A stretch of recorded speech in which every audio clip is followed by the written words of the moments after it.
felt alive. Yeah. I felt alive, and whatever that drug was that nature gave me, I wanted more of that, and I did go back to the VA and I told the VA, my docs, and I was just like, this is what happened and this is what I want to do, and the docs literally wrote me a prescription to fish more.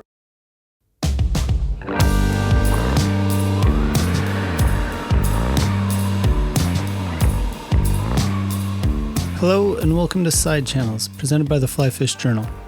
My name is Jason Rolfe. I'm the editor of the Flyfish Journal as well as the host of Sidechannels, along with our photo editor, Kopi Voita. I don't know how things are looking where you live, but fall is definitely in the air in my neck of the woods, which means we're slowly but surely coming to that time of year when curling up on the couch with some good reading material, a warm beverage, and maybe a dog by your side starts to sound pretty nice. We can't help you out with the beverage or the dog, but if you want some good reading material delivered straight to your mailbox 4 times each year, consider becoming a subscriber to the Flyfish Journal. You'll get deals in the web store as well as access to our expanding digital archive. Visit theflyfishjournal.com to become a subscriber today. You know that black hole in the back of your truck where gear goes to disappear forever?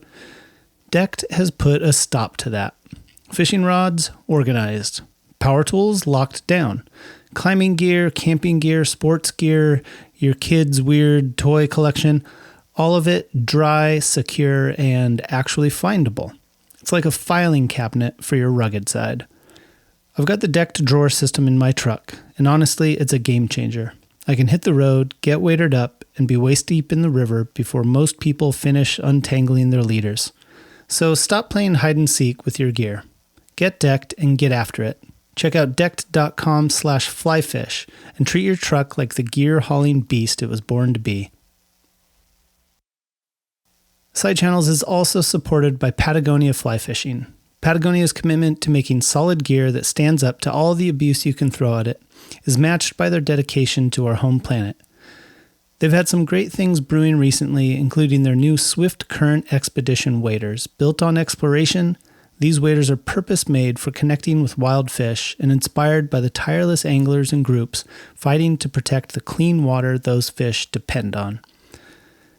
Visit patagonia.com/fly-fishing to learn more about the new Swift Current Expedition Series waders and the community of conservationists and environmental advocates that make Patagonia what it is. Chad Brown is a filmmaker, a veteran, an advocate for youth and for wild spaces. He's the founder of a couple of nonprofits, Soul River Inc. and Love is King, which have provided a pathway for youth veterans and others to build a connection to what, in some ways, I think is one of the last frontiers in North America, the Arctic and the Arctic National Wildlife Refuge. His work over the past couple of years with Love is King has focused specifically on that area and on providing opportunities for creatives and other BIPOC leaders to experience the refuge and the issues facing it through a kind of immersive experience with the Gwich'in Nation.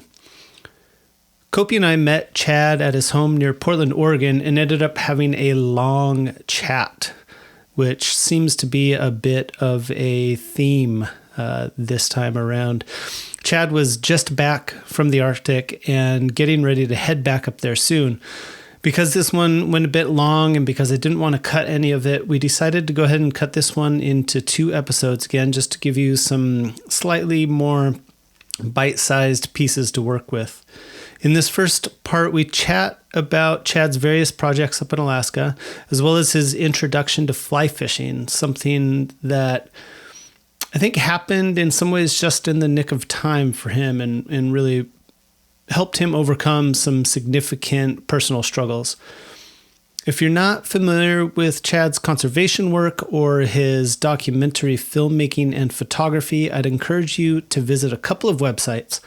loveisking.org would be the first one, and chadocreative.com. Both will give a good sense of what Chad is all about and probably offer some additional context for this interview. In any case, that is enough of my yapping. Let's do the show. Yeah, I just got back from the Arctic Circle. Where were you? Kind of an idea of the part of I was up at the Arctic Village. It's right up in the north slope of the Brooks Range area. Okay, and it's a Gwich'in village, and so I work really, really close with the Gwich'in people up there. And I was going through my second nonprofit organization, which is Love is King. And Love is King does what we call Operation Roam. And Operation Roam is basically what I do is each year I collectively put together a team of BIPOC leaders who come from many different backgrounds across the U.S. And I tap into their leadership. And these leaders could be like photographers, artists, doctors, attorneys. It's definitely a conglomerate, but I tend to make them into themes as well. And so the first team was an all media young professional team of 5 leaders that are like studying and upcoming filmmakers and photographers. And so that was really cool because, bringing them into this far off space, up in the north, and the whole idea of these Operation Roams is to become a witness to the issues that are happening there. That's really what this is about, and so that team was about becoming a witness to the political climate and also taking a deep dive into the indigenous community and learning the ways of the indigenous, of the Gwich'in people, and listening to the history, listening to the stories, eating the food, connecting to the land, and also engaging into that political conversation of learning how that's affecting them from an indigenous lens and being able to adopt that, right? And so, and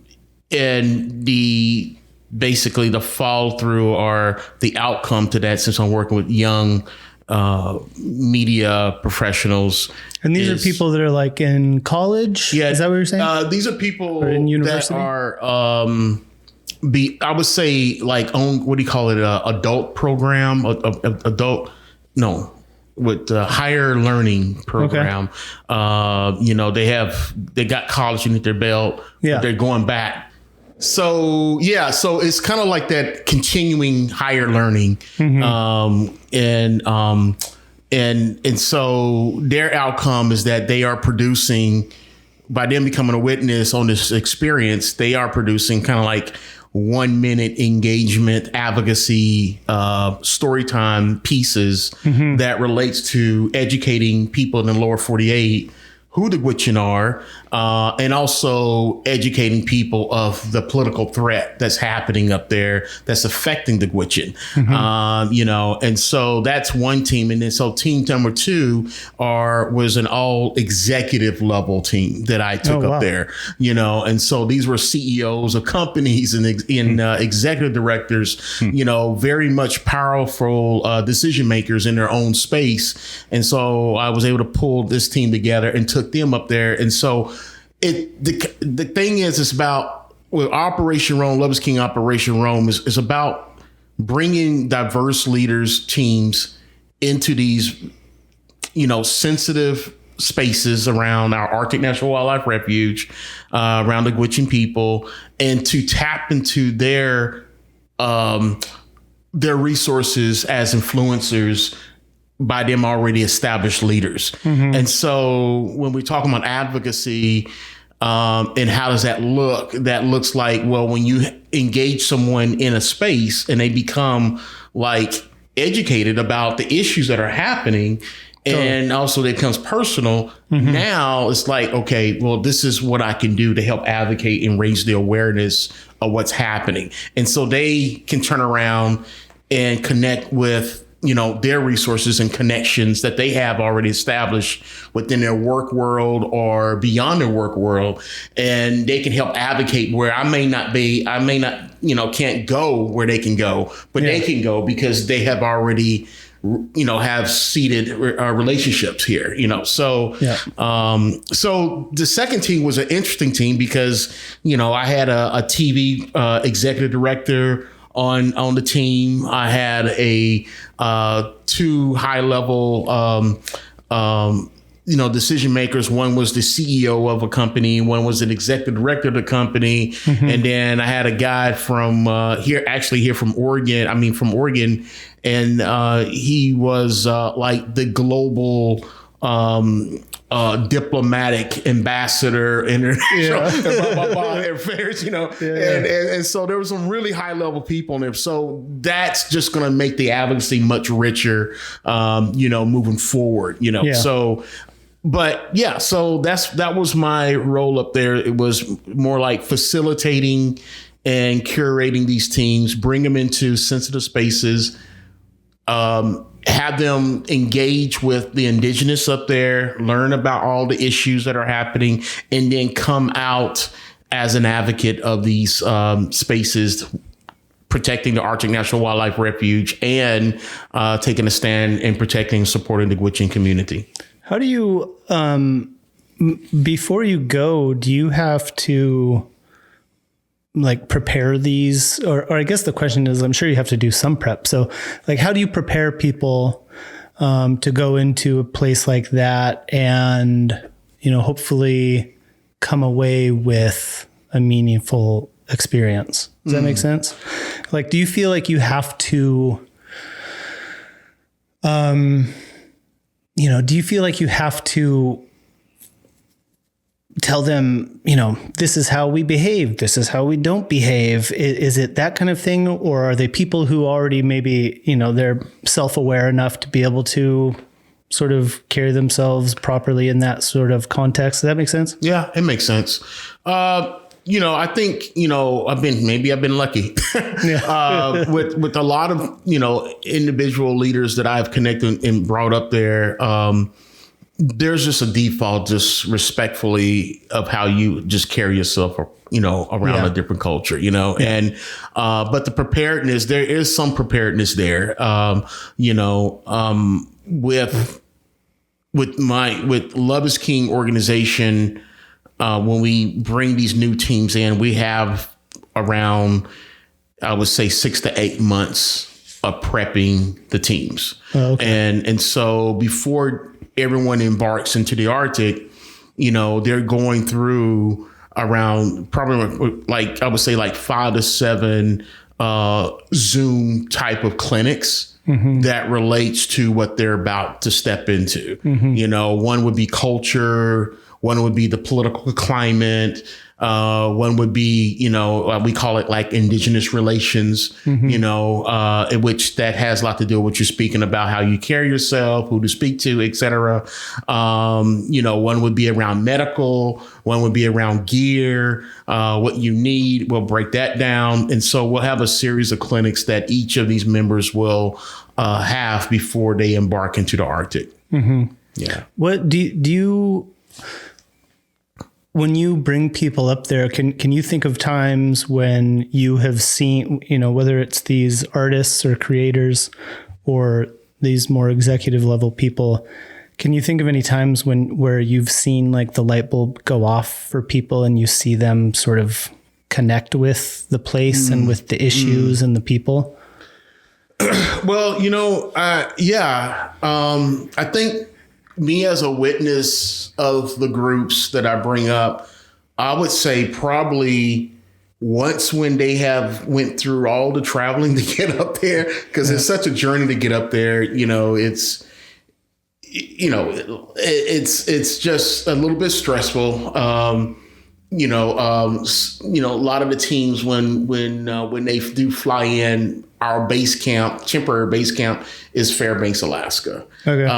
And I'm already up there with my staff, And so we would pick them up at the airport. And so unfortunately, the way scheduling is and time zones, et cetera, a lot of times they end up flying in at midnight or 1 o'clock in the morning. Yeah. And so a lot of times they don't really have all the sleep and not fully well rested.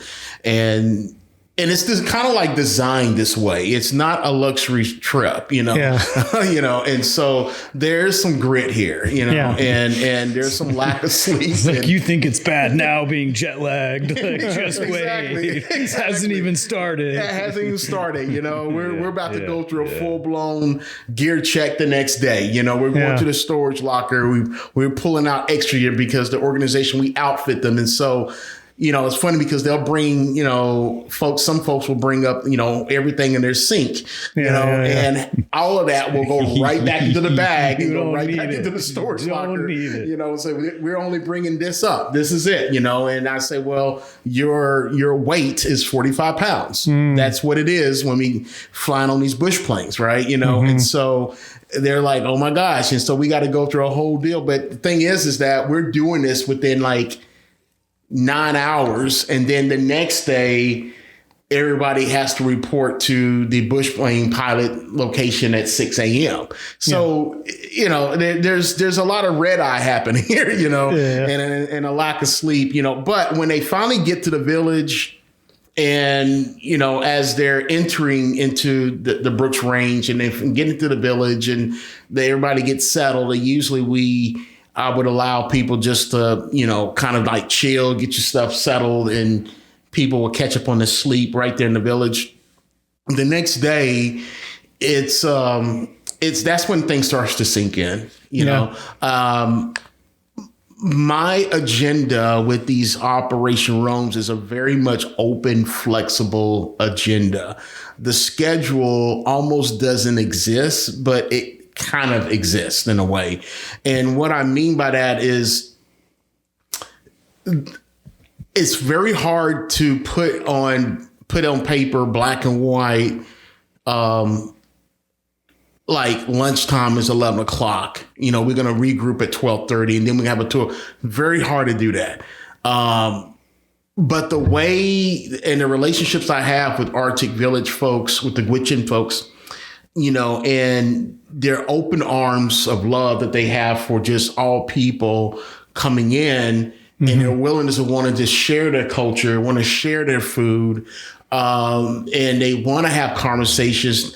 That becomes part of the agenda curriculum is engaging, and so by default, automatically we fall in line with the community, and you kind of fall into their rhythms and exactly. And it's very beautiful, it really is a beautiful thing to watch, and because you come in as strangers and now within maybe 2 hours, you're not strangers no more. You're sitting at the table eating caribou with a family, with the Gwich'in family, or you just got invited to a sacred ceremonial dance, and you just, step in as a witness to observe. So there's so much going on in the Arctic Village that everything just becomes part of the curriculum of the agenda, and then also there's some downtime there, because it's kind of like, as some people say, some folks says like, this reminds me of me at my grandma's house, and nice. Because things just slow down and, comfortable. Time, time exists in our world, but it doesn't exist in this world, and so, so there's a lot of, relax and hurry up and wait type of moments happening. And that's okay. It's a healthy thing because we're so caught up on, we got to get this done, and we got to get this, and we are by time. And so the ones who are so used to living their life very rigid, they kind of struggle with that a little bit. At the same time, they go through their process and then they start to relax and they start just like, oh wow, this is, I've never actually sat and just chilled. I'm always doing something, and so time has definitely been in the Arctic village, you know, and when you got 24-hour sunlight going on, you know, and so, you know, nighttime is not coming. So your clock is a little off here, right? You know, and so 2:00 in the morning, you're right there in the village having conversations and talking, and people on their ATVs going all over the place. And so it's definitely a really good, strong immersion of how we position the Love is King Operation Roam teams, of getting deep into the culture of the Gwich'in, where you have this really beautiful opportunity to even learn the language, eat the foods, and talk about hunting strategies and fishing strategies, and you know, getting out on the land and going into the Arctic National Wildlife Refuge and hearing all those stories that takes place. And because the Arctic Village is like right across the river from the Arctic Wildlife Refuge, you know, and so you can just cross the river and there you are. You're right in the Arctic National Wildlife Refuge, and all the moose stories and all the caribou stories that, you know, it's just so rich. And so once when you come out of that, you definitely witness a lot of folks like, wow, this is amazing. This is special. Yeah. You know, now I understand. Now I need to do something to really try to protect this and help support. You know, because they get it. The dots are connected, and learning and hearing the stories around the political issues that's happening up there, the drilling, and you actually realize you're like an hour from the most sensitive place in the world, which the Gwich'in call it. The sacred place where life begins. The government calls it the 1002 area, and you know, I know they gave it a number, you know, the section number, the 1002 area, you know, and that area, you know, is where the Great Migration of caribou lives and make their babies, you know, and it's also the same place where all your polar bears are at and making their babies, and you know, and so to allow corporate industrialization to come in and drill into that space, it's a domino effect that really comes out to almost wiping out a race, because the Gwich'in people are the caribou people, you know, and so they, you know, their whole tribe, ancestral, historical, goes back so many years, 1,000 years, has been the protectors of the caribou, been the, you know, the supporter caribou. They live and eat off the caribou. They survive off the caribou, you know, and so, but yeah, so it's such a lifeline to them, you know, and so drilling in the 1002 area is definitely something that can dismantle a race. Period. Well, yeah, maybe we can kind of go on a little conservation tangent for a second here, because I know, you know, drilling in the Arctic National Wildlife Refuge is definitely something I'm aware of, but as far as like the actual details of it, I can't say I'm super familiar with like what it kind of looks like on the ground, as far as like, is there drilling happening right now? Is it something that it's more something that, you know, the powers that be want to do? You know, can you tell us a little bit about kind of the shape of that issue? Yeah. Right now, it used to be the powers that wants to be to see that happen. In the 1002 area, which is part of the Arctic National Wildlife Refuge.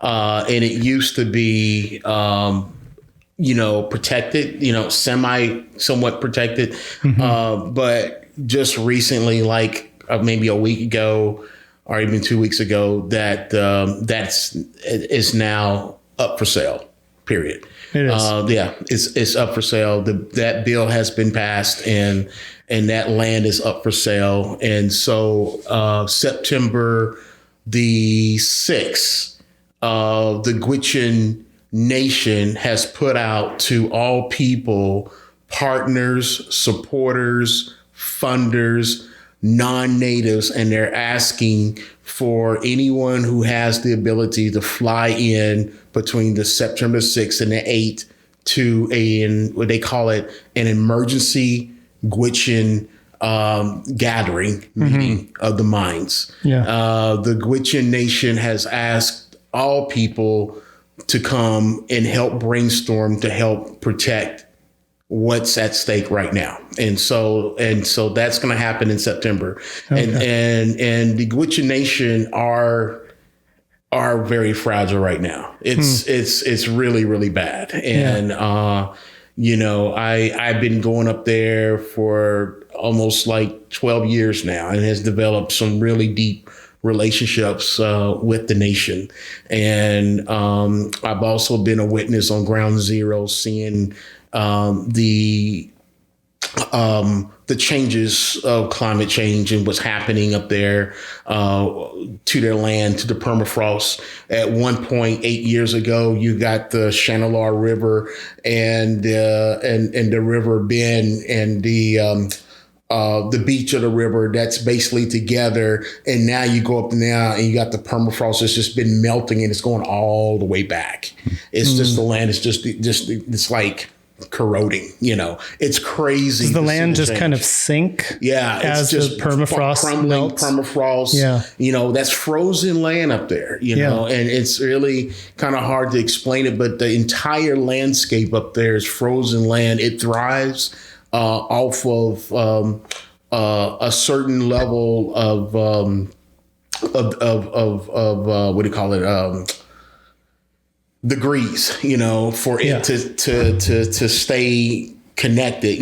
Part of that land being frozen, it's all connected to where plants survive up there, animals eat, everything's connected up there, and so the permafrost is melting, and I tell people it's kind of like walking on some areas, just like walking on the waterbed, and sometimes your feet will sink in like 3 inches, and in some parts your feet will sink in 10 inches in the water, and so it's a really very delicate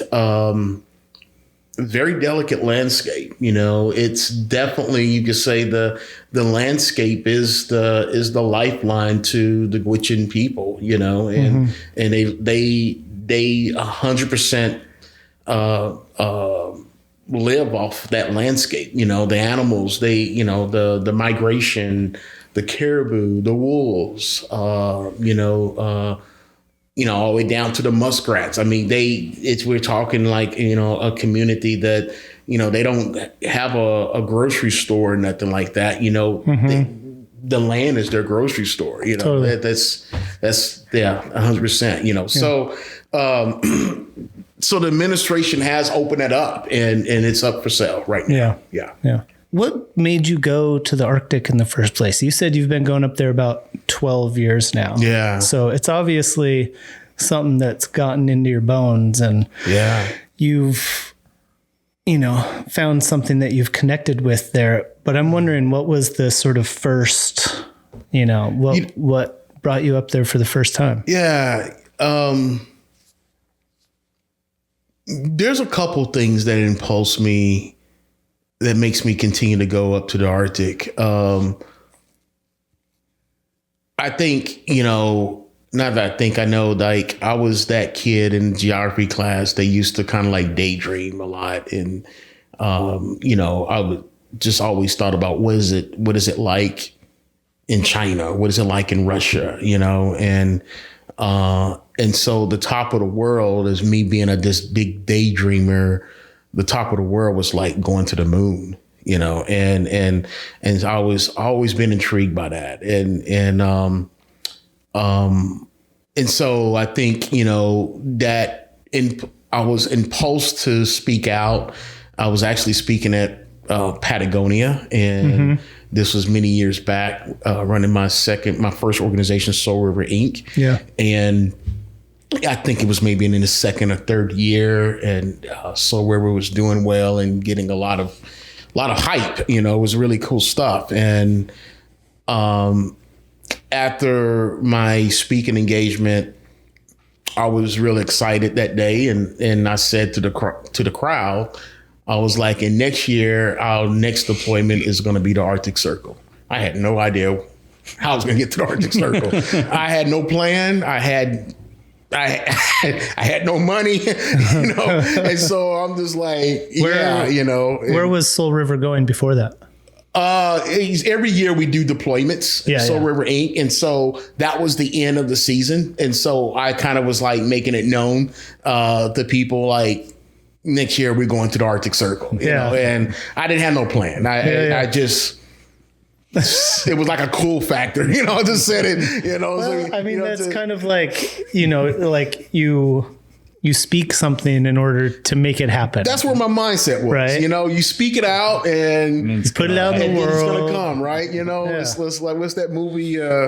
I forgot the name of the movie. If you build a field, everybody will come. It's like if you build it, they will come. Exactly. If you build it, they will come. Speak right. it, we will go. Exactly. And so I had no idea who's going to come, how my money's going to come, but, it was kind of, funny because there was a couple people that was with Soul River. I think it was a board member too. And when I said that, they looked at me and said, Chad, slow down. Exactly. I was like, what the hell, man? How are we going to get money? You making this big ass promise to everybody. And, now we got to back it up. I was like, well, we'll figure it out. We'll figure it out, We'll get back to the show in a minute. But before we do, I want to tell you about the new Deco case colors from Decked.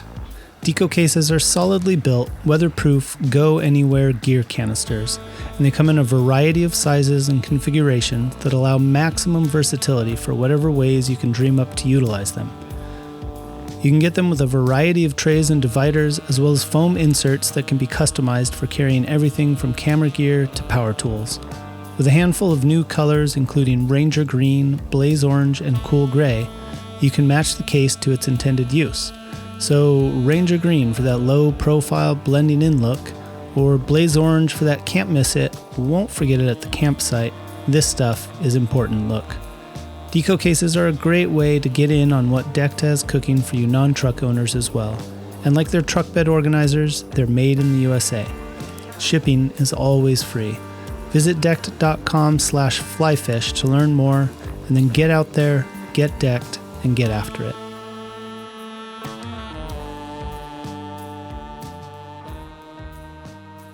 I had to figure it out, and I stayed true, and I ended up raising some money, and some grants came through, which that was a big help. Mm-hmm. But the access into the Arctic National Wildlife Refuge was a whole nother deal. Mm-hmm.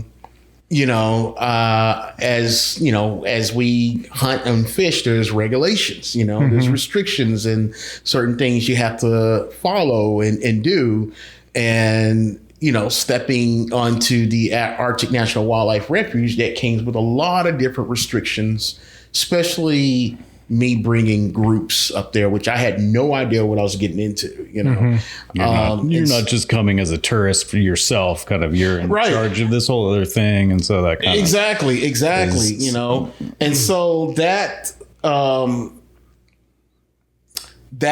basically started to open up some conversations with the U.S. Fish and Wildlife, mm-hmm. Because that's under their management, and so, I had a lot of doors that closed into my face, and it was hard to navigate, especially hard for me. It was hard for me to navigate in an unknown place I've never been before.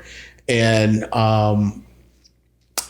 literally I didn't have any eyes on the ground. I didn't have no one, and so what am I going to do here? And so I did make a lot of phone calls. I went down a lot of different rabbit holes that people will say, hey, talk to so-and-so. Hey, go here.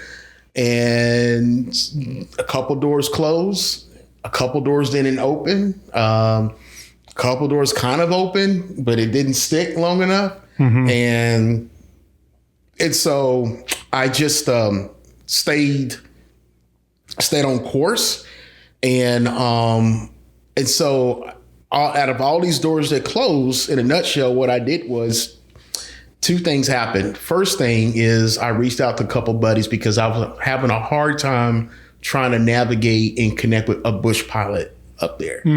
And little did I know, connect with a bush pilot, that would open up to a phenomenal amount of money that you need to come up with working with bush planes, you know, and I had no idea. And so I was like, damn, you know, I don't have no $20,000 to drop down, you know. It's like, it was crazy, you know, but not just the money, but also having a large group, because at that time, today I do small groups, but you know, back in the day when I started with Soul River Inc., I was doing these big groups. I was bringing up 25 youth and veterans up to the Arctic Circle. And that was actually probably around 25, 27, you know, was my number. And so it was unheard of to bring a large group like that up into the Arctic National Wildlife Refuge. You know, historically, whatever, either you're an individual, and if you're with the group, it's usually probably 3 or 4 people heading up into the Arctic, you know.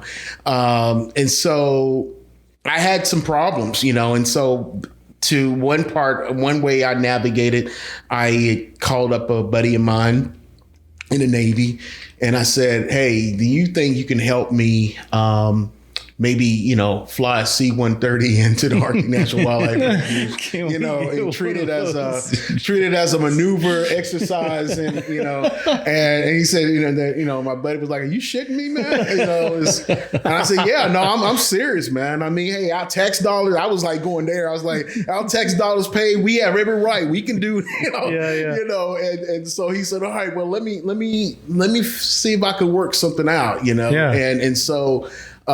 He got back with me, and there was an opportunity to send me, and it was like, hey, you know, we can try to make this work, you know. And so that sent a signal out to the U.S. Fish and Wildlife, and this was many years back, that there was a crazy guy that is trying to get into the Arctic with a whole bunch of youth and veterans, and somehow he's trying to work a way to, you know, get one of the Navy to fly a C-130 in, you know.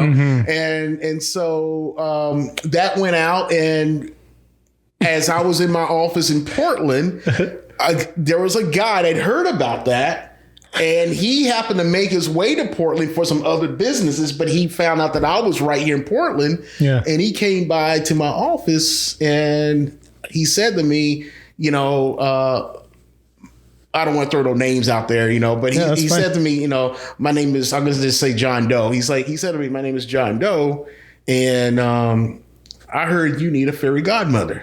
That's what he said, you know, and I said, yeah, I need help, man. I need help. So he came in, and he sat down with me and learned about all the work I'm doing, learned about what I'm trying to do, the mission, you know, and the more I shared, the more he was basically like, yeah, I can help you with this, you know. And so through him, which he was a direct connection with the U.S. Fish and Wildlife, he was able to help me navigate the red tape, and also help me navigate the connections to bush plane pilots, to gear, to everything, you know. And it was a really big support that he did, you know, and it was awesome, you know. And that's really, you know, and he also, you know, took me under his wing and taught me a lot about how to navigate the Arctic. You know, he's done a couple trips with me, and I've done a couple trips with him at the beginning, and learned a lot, you know, reading the waters up there, navigating the waters, you know, backcountry, you know, hiking / survival type stuff, you know, what to carry, what not to carry, what to do. So I just kind of became a pupil to him, and I learned a lot in a really, really short, quick, fast setting. And everything I learned, I just turned around and applied that to everything I'm doing with the teams going up there, and even to this day, basically, you know. And he also helped me with the navigation of connecting with some of the indigenous, the Gwich'in people up there. And so that became kind of like a stair step. And I just continued on with building relationships. And so, yeah, so that's kind of like how that all started. And I just continued to go. And I think, the second part is, there's a saying that the Arctic has a way to crack you open, and that cracking you open is the Arctic has this way of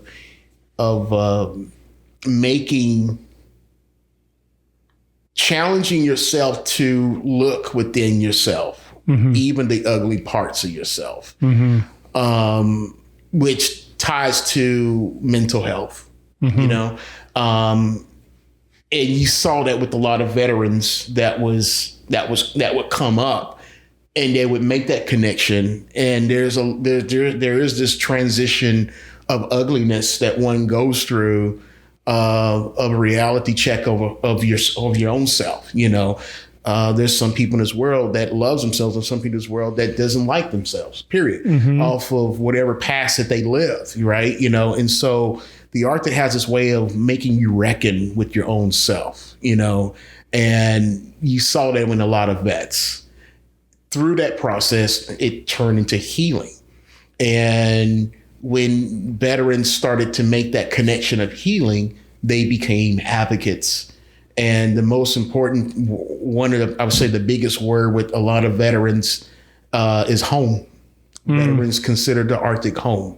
I had this guy, Purple Heart recipient, U.S. Army veteran, Matthew. He was on one of my teams up there, and he came back and he said, "What are you doing?" And I said, "Well, I'm unpacking, making me some coffee, and, just, trying to get ready for the next team to head up to the Arctic." And I said, "Well, Matthew, what are you doing?" And he's like, "I'm sitting in my living room and I have my campfire stove on and I'm making coffee." I said, "Okay." And then after that, he says, "When are we going back home, brother?" That was the Arctic was home to him. And it's a lot of veterans are like that, and the youth are the same way, and this is such a special place, and so I think that second part is what draws me up there, is that, is the healing for me. Sure. It's also me going back home. Sure. And it's also me getting another opportunity to become a witness to the new folks who are coming up there and watching their connection, which that's also. Well, you probably kind of get to sort of relive it a little bit each time, right? Like you see them make that connection for the first time. Yeah. And I bet you experience a little bit of that, don't you? I experience it, but what's so important and so prominent for me in that experience, it reassures me of my why. That's what it does. No joke. Navigating the logistics up there and bringing folks up there is such a high level responsibility. It's scary of a responsibility, and it's a logistic nightmare. And you're carrying a lot of weight of lives. You're looking at people's safety and just, anyone who does, backcountry type of expedition type of travel knows that, things can go south real quick. Right.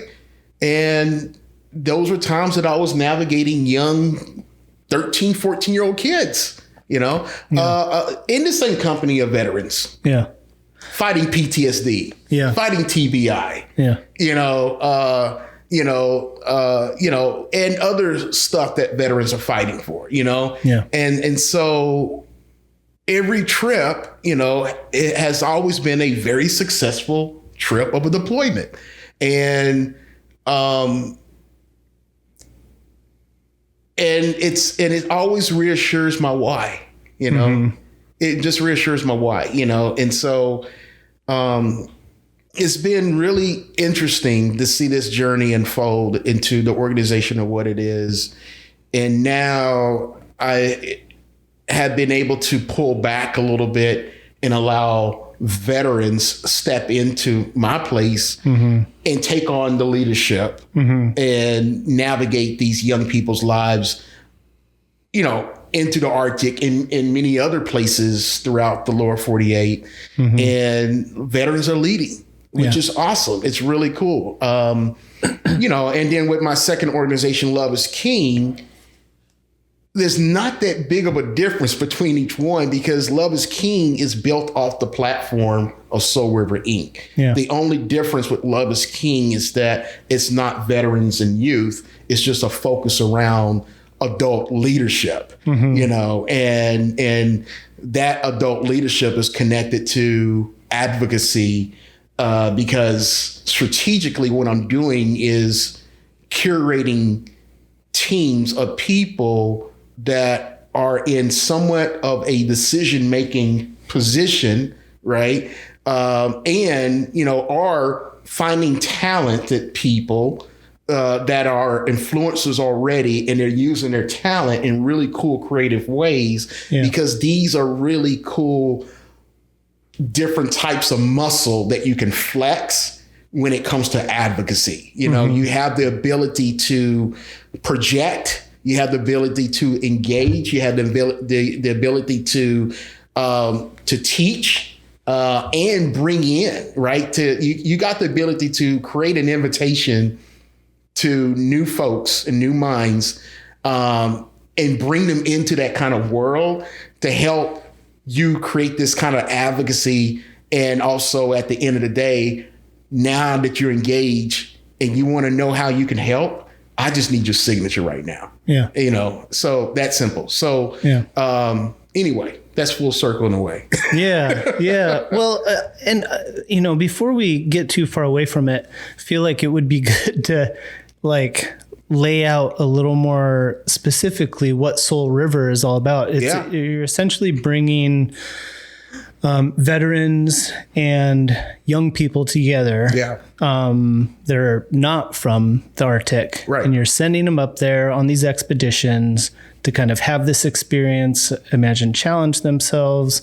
I know that fishing has been a part of it. I don't know. I don't know if fly fishing was the main part of it or the main focus, or if it was just a piece of it, but the actual nitty gritty of Soul River and kind of, what does that look like? How did you, initially find those people, those veterans and those youth, and how are you finding them nowadays?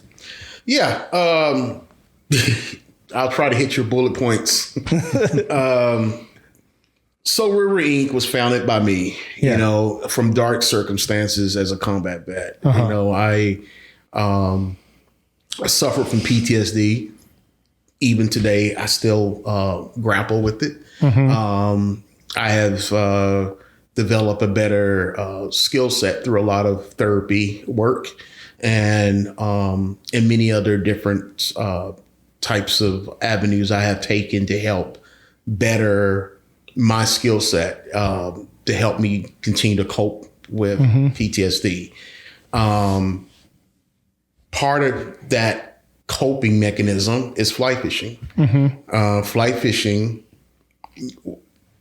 even to this day, but fly fishing was introduced to me when I was before Soul River Inc. It was even an idea. Fly fishing was introduced to me when I was pretty much in my dark space of fighting that dragon, basically. Who introduced you to it? It was introduced by an ex-girlfriend of mine. Oh yeah, and she, she took me to the river and said, this is where I used to come when I was going through my divorce, and I would get on the banks and fish. And just so happened, it was fly fishing that she was doing, And so I said, well, how do you get into it? What do you have to do? Just right behind me, there was a fly shop, or not really a fly shop. It was kind of like it wasn't your typical type of fly shop. I stand corrected. It was a sports store that had a fly fishing section in the shop, you know. And so we went there, and I remember my first rod I picked was a St. Croix fly rod, and I got a couple flies, and she taught me how to tie my first knot, which was a fisherman's knot. Yeah. And, I learned that, and I forgot what kind of fly I had though, but I put that on the line and cast out. I didn't even know how to cast. It just flopped out there. Basically, just flinging it around. It flopped out there, and a jack salmon hooked in on it. And I was hooting and hollering all of that. I was probably the loudest cat out there. And, and I remember that day, man, because, it was like pure, raw excitement. It was joy. It was the yelling. I was yelling so loud, and it was a really great experience for me, but that yelling and that joy and that excitement, I remember it was also pushing out in a weird way, pushing out this ooze of medications that I've been taking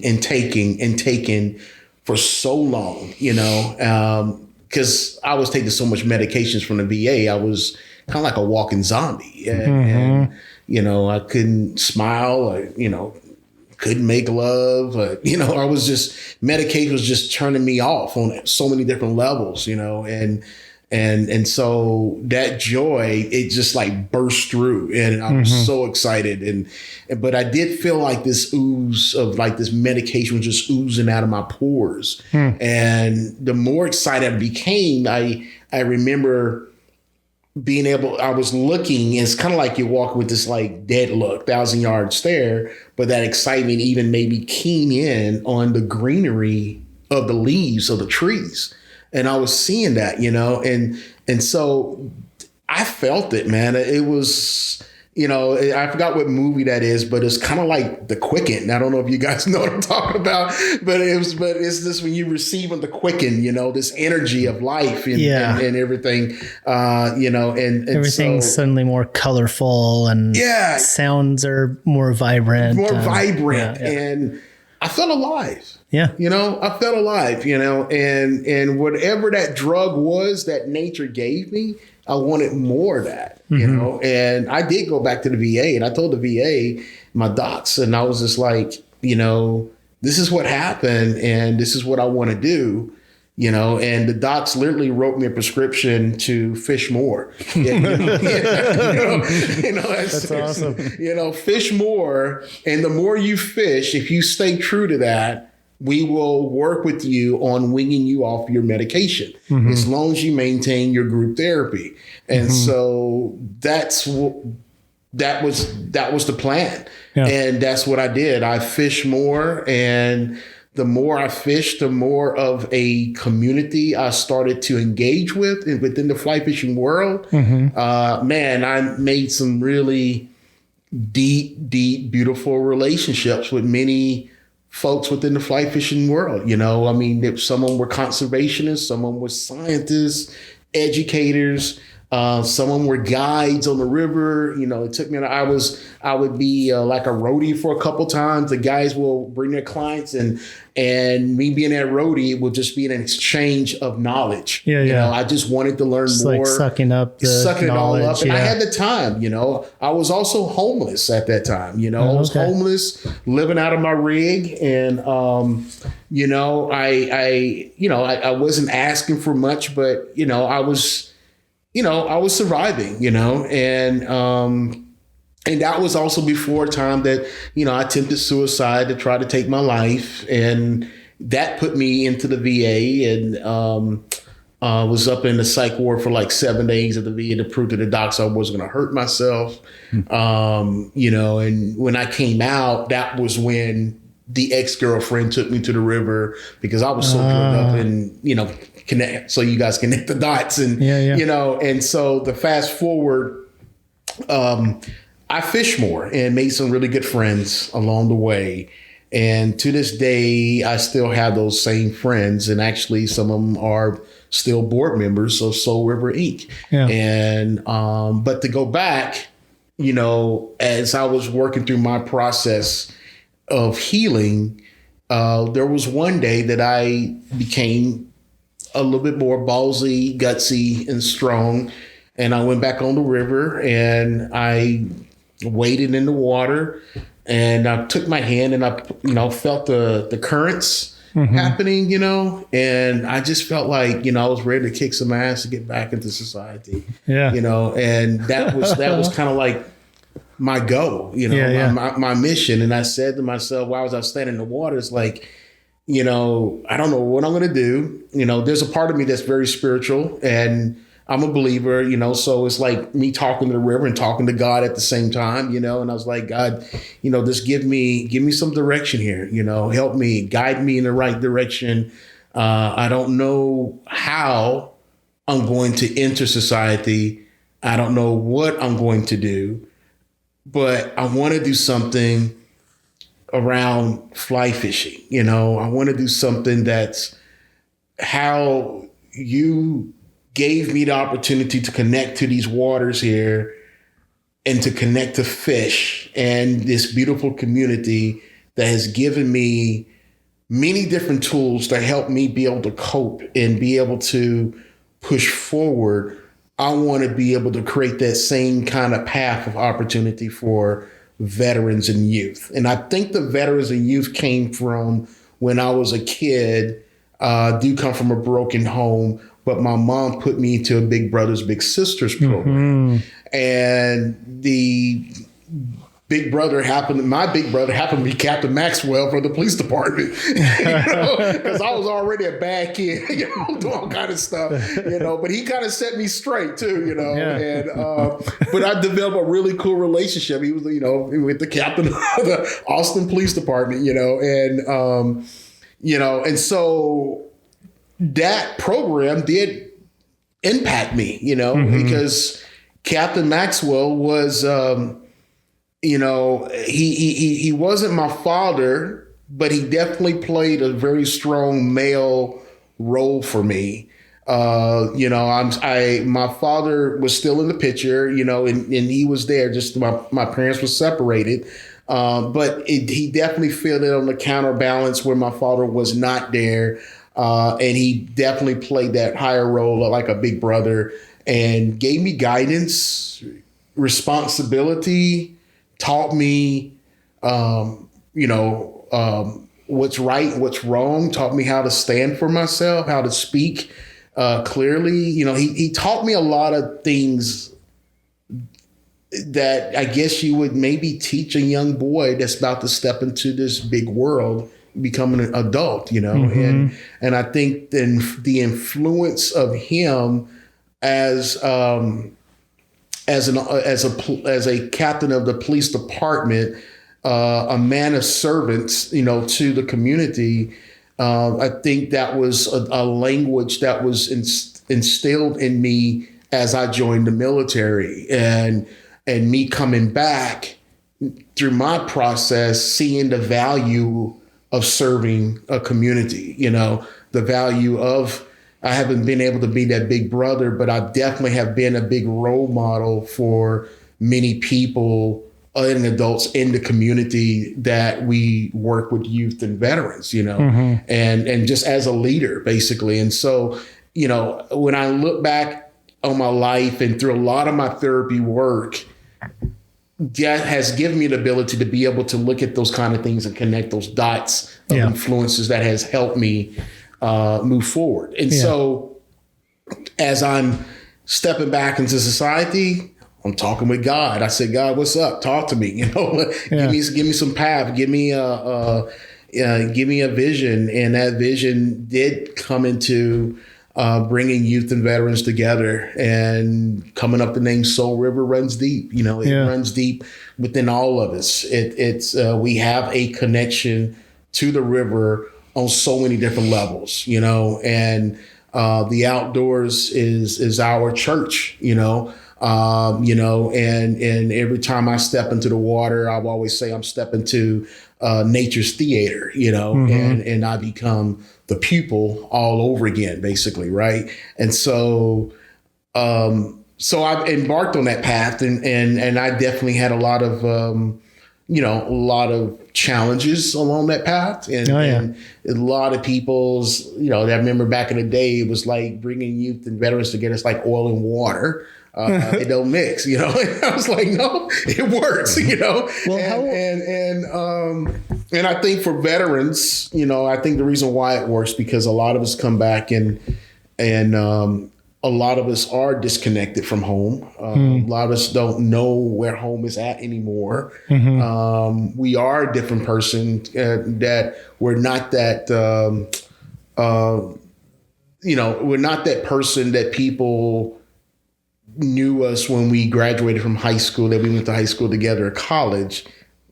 We changed a great deal, you know, and so now a lot of us that do come back, we do find ourselves in many different levels of challenges of fighting many different issues, even identity issues, you know, trying to figure out who we are now. And so I think the youth part kind of gives that balance and a stepping stone of grace, that the fact that I see you and you see me, and guess what? Kind of some common ground. Common ground, yeah, exactly. Right, common ground. Right, sure. And for that youth, they're receiving like a big brother, big sister, right? You know, and as I tell people, veterans, what they receive, and it falls different for every veteran, but what they receive is purpose. That's it, you know? And I think just that alone becomes a fire igniter to that veteran. Yeah. Because it kind of reminds them of who they are, you know, because a lot of these veterans that goes in, and I'm just, you know, just speak about veterans, you know, because, you know, you can be a non-veteran, be a leader, but a lot of these veterans, they're natural born leaders. Yeah. And when they come back, a lot of us forget about that, you know, due to so much crap that we're dealing with. Come back from service. Coming back from service, from war. Yeah. And so just that little fire igniter from a kid that's looking up for that, you know, type of big brother or father figure or mother figure, et cetera, you know, is just kind of like, that's almost all it takes. And it reminds us that, you know, they're looking up to us, right? You know, and we need to look after them, you know, and support them. So you do find more veterans that will go above and beyond and making sure that, you know, these kids are getting a fair shake, you know, before they enter society, right? Yeah. And kids that may have the lack of confidence, well, these veterans say, you know, we got your back. You know, some of those kids just need to know that they're supported like that beyond the family, right? You know, I can't tell you how many football, basketball games I would go to, or even like book club, or what do you call it? Science club reports. And I would get invited to, and you walk into any of these kind of spaces, you're seeing mom by herself, or you seeing mom and dad, but you're also seeing veterans up in the audience as well. Oh, you know, and you know, so it's really cool. So Soul River Inc. is based and built off of not just my darkness of where I come from, but it's built off the principles of fly fishing. Yeah. But I don't push fly fishing to where, you know, this is what you need to do in order to find your healing. What I push is the opportunity to connect to the outdoors, because Soul River could be anything. You know, you can find your soul river into anything. You know, hiking could be your soul river. You know, fly fishing is just a vehicle that can get you into that space. It helps develop community, as we are aware of. It helps develop conversations, right, on the water, building community. It educates you, because, you're constantly learning in fly fishing. You're learning the science. You're learning the etymology. You're learning how to read.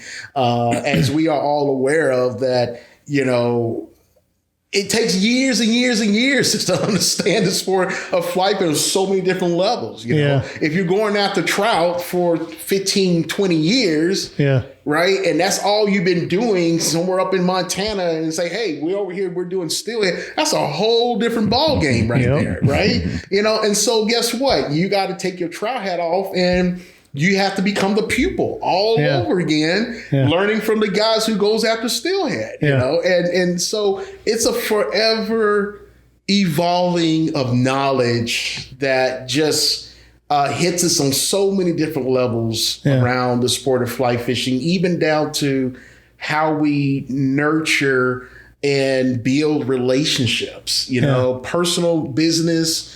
You can find some type of teaching in fly fishing to help you be able to connect and do what you need to do in your real life, somewhere along that, even leadership, and so that's what I push in Soul River, not just the pursuit of fish, going after fish. That's a default,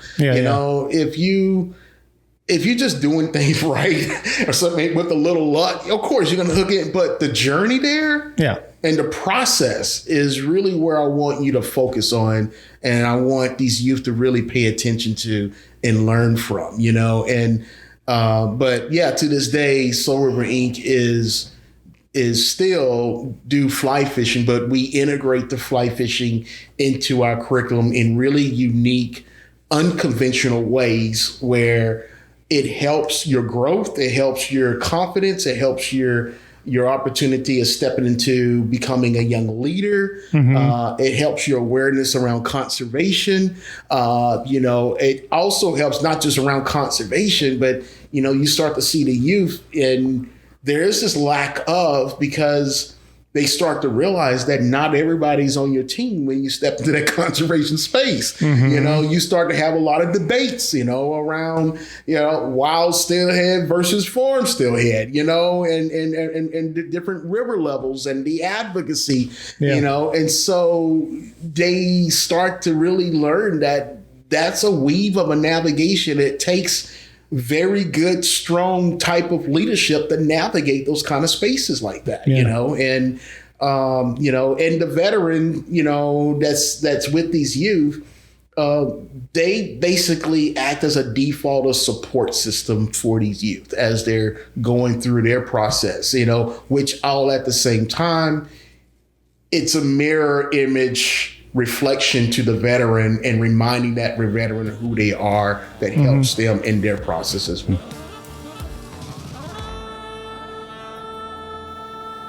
That is it for today. As always, thanks for listening to Sidechannels, presented by the Fly Fish Journal. Sidechannels is produced and edited by yours truly, with production support from Jeff Galbraith and Colin Wiseman, and digital and web support from Jesse Lou Galbraith, Colby Messick, and Kopi Voita. Thanks as well to our sponsors, Decked. Get decked and get after it at decked.com/flyfish, and Patagonia, dependable gear built to connect with wild fish. Visit patagonia.com/fly-fish to learn more about the great stuff they've got going. And of course, if you're enjoying Sidechannels, please subscribe wherever you get your podcasts, and don't forget to rate and review the show. It makes a big difference and helps us reach new listeners. Don't forget to have fun out there, enjoy the process, and we'll see you in a couple weeks with the next episode.